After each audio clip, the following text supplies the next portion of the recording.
Hi guys, kagaya din ba kita na gusto magpapayat at medyo may similarity yung katawan natin. Yan, medyo may size ng konti, malaki yung katawan. Ay, katawan. Tiyan pala, sorry. Yan, gustong magbawas ng timbang. Ito nga pala yung ginawa ko, baka makatulong. So yan, after 3 months ng push-up, and then exact 1 month ng pag-gym, ito yung naging result. So total of 4 months ko palang ginagawa.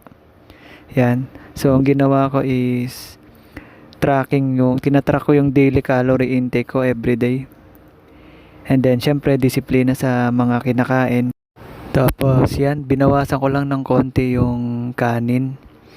Then nag-focus ako sa protein intake.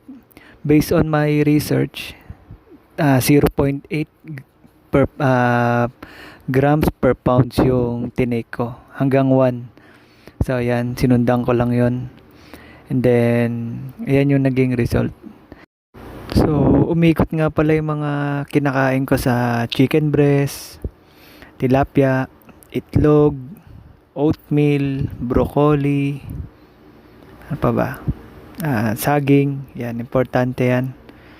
So, dun lang umikot yung naging diet ko na alam ko medyo sustainable siya para sa akin. So, isip lang din kayo kung ano yung mga sustainable na pwedeng mag-build ng muscle nyo. Okay, thank you for watching guys. God bless you.